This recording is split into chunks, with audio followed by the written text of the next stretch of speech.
Mis hermanos, Dios les bendiga, les habla un día más su hermano Teo en Cristo. Hoy día, mis hermanos, voy a compartirles el santo de hoy día. Les pido, mis hermanos, pongan atención, le abran el corazón al Señor y abran el corazón, mis hermanos, para ablandarnos también así nosotros, como estos hombres, como estos santos que entregaron sus vidas al servicio del Señor. El servicio del Señor, mis hermanos, para poder servirle necesitamos conocerle primero. Pero si no aprendemos nunca de Él, de su palabra, de sus mensajes, a través de las Sagradas Escrituras nosotros aprendemos mucho. Y también acercándonos al templo, ¿verdad? Acercándonos a la Santa Eucaristía, a veces a los servicios que se nos dan, enseñanza de Biblia, en fin, de tantas cosas de las que nosotros podemos aprender, acercarnos a Dios, mis hermanos, de esa manera. Acercándonos a Él, vamos a conocer y vamos a amarle de la manera que estos hombres, estos santos, conocieron al Señor. Primero tuvieron que escuchar, primero tuvieron que conocer de Él, para así entregarse al Señor. Y es lo que nosotros tenemos que hacer también, para que de la mano del Señor caminemos siempre. Voy a comenzar pues, mis hermanos.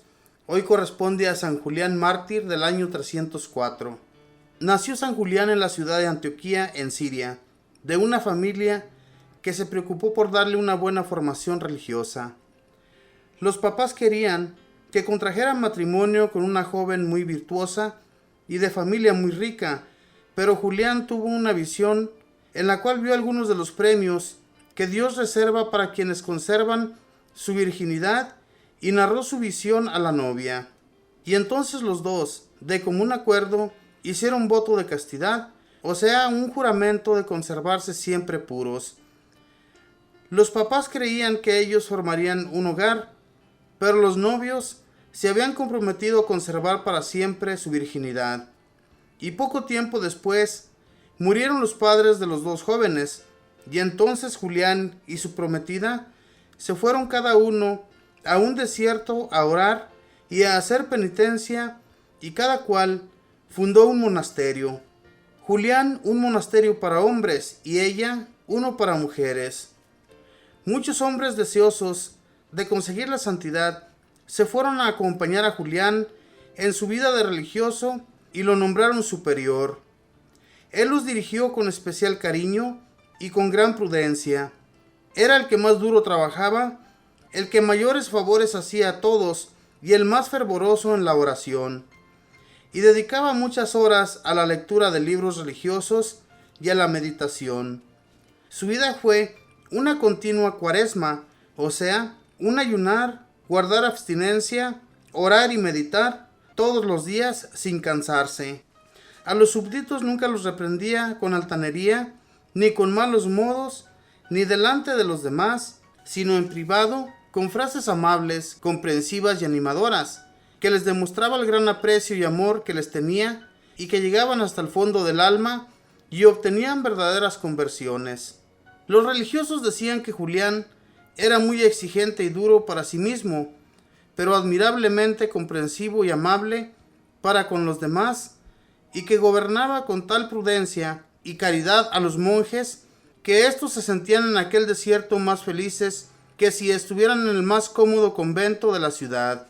Y sucedió que estalló en Antioquía la persecución contra los cristianos, y el gobernador Mediano ordenó apresar a Julián y a todos sus monjes. Centenares de cristianos fueron siendo quemados por proclamar su amor a Jesucristo, y cuando llegó el turno a nuestro santo, se produjo el siguiente diálogo entre el perseguidor y Julián.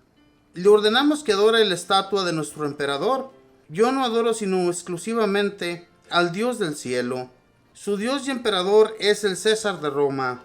Mi jefe a quien adoro y obedezco es a nuestro Señor Jesucristo. ¿Cómo se le ocurre creer en uno que fue crucificado? Es que el crucificado ya resucitó y está sentado a la derecha de Dios Padre. ¿Te ríes de nuestros dioses y del emperador? Pues ahora que te atormenten te arrepentirás de haber procedido así.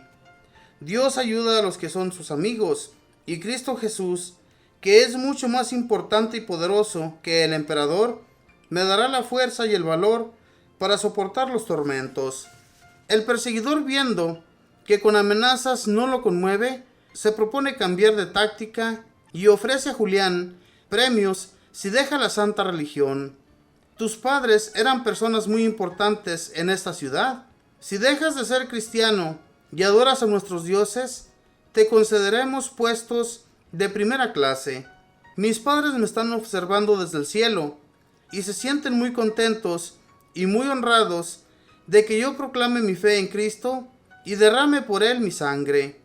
Empiezan a darle a Julián terribles latigazos con fuetes que tienen pedacitos de hierro en los extremos, pero uno de los verdugos, al retirar rápidamente el fuete, es herido gravemente en un ojo por la punta de hierro del látigo. Julián oye el grito de dolor y llama al verdugo, le coloca la mano sobre el ojo destrozado y se obtiene inmediatamente la curación. Los verdugos le cortan la cabeza al santo, pero en ese momento el joven Celso, hijo del perseguidor Marciano, al ver con qué gran valentía y alegría ha ido a la muerte este amigo de Cristo, se declara él también seguidor de Jesús y se hace cristiano. Esta conversión fue considerada como un verdadero milagro espiritual obtenido por el martirio de Julián. Y los amigos de Jesús queremos proclamar siempre y en todas partes nuestra fe y preferir 1000 muertes y 10,000 tormentos antes que dejar nuestra santísima religión por irnos a religiones falsas que ni dan felicidad en esta vida ni consiguen salvación eterna. San Julián, pídele a Cristo que nosotros logremos perseverar fieles a nuestra santa religión hasta la muerte. Esta fue la historia de San Julián. Este hombre fue mártir. Fíjense bien, la santidad de los hombres. Aguantar esas duras golpizas. Preferir, mis hermanos, ganarse el cielo antes que el infierno. Ellos tenían siempre eso en su cabeza, en su pensamiento, que sí iban a sufrir muchísimo. Esos perseguidores se declararon enemigos de los cristianos. Ellos querían que adoraran a sus estatuas y en realidad que estos hombres tenían tanta fe y creían tanto en Jesús nuestro Señor que los iba a ayudar, que los iba a sacar de ese problema, no en esta vida, sino en la otra. Esa es la fe que ellos tenían, que ellos iban a ir a la gloria eterna, que aquí tenían que sufrir muchísimo. Fíjense bien con qué lo estaban latigando, con látigos que tenían pedazos de metal en las puntas, y uno de esos pedazos de metal, cuando se lo retira a San Julián el verdugo, se le ensarta al verdugo en uno de sus ojos, y Julián le pone su mano en el ojo y queda instantáneamente sanado. O sea, un milagro de Dios.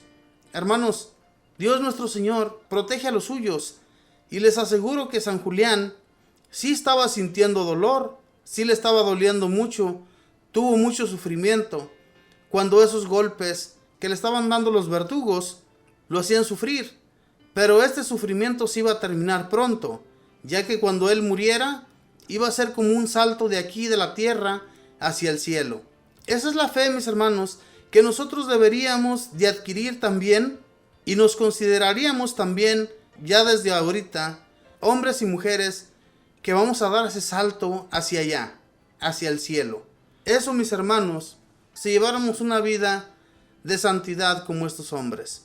Muchos decimos que es muy difícil llevar esta clase de vida en nosotros, pero en realidad no lo es. Es fácil, mis hermanos. Simplemente tenemos que alejarnos de lo malo, de aquellas maldades que no le agradan al Señor. Y entonces Dios se va a agradar mucho con nosotros. De lo contrario, mis hermanos, Dios pues no va a tener su mirada en nosotros. Tenemos que tratar muy dentro de nosotros, mis hermanos, en la oración, pidiéndole a Dios que nos dé las fuerzas, pidiéndole a Dios que sea Él quien nos acerque más cada día para hacernos santos, para hacernos personas de bien, personas agradables al Señor.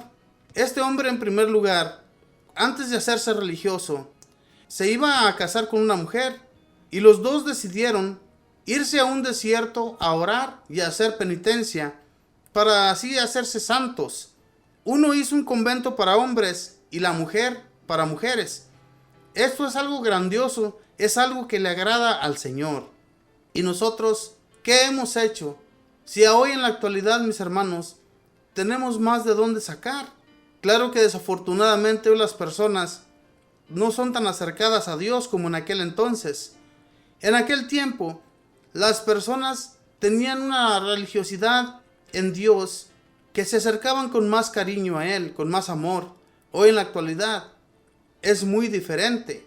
Las personas, por más que nosotros les hablemos de Dios, no se acercan, ni aunque los llevemos de los cabellos, se acercan a Dios. Es muy difícil, mis hermanos, hoy en la actualidad, acercar a los jóvenes al Señor. Y en aquel entonces los jóvenes ya pensaban en la santidad, en hacerse santos, en hacerse virtuosos en el nombre del Señor. Hoy, como les digo, la felicidad de los jóvenes es todo lo material. Mis hermanos, nosotros podemos hacer un cambio, pero si a veces nosotros somos igual que los jóvenes, pues obviamente que no va a haber cambio ni en nosotros ni en los jóvenes. Tenemos que acercarnos más a Dios a través de la oración y a través de eso vamos a conseguirnos la santidad. Que Dios les bendiga.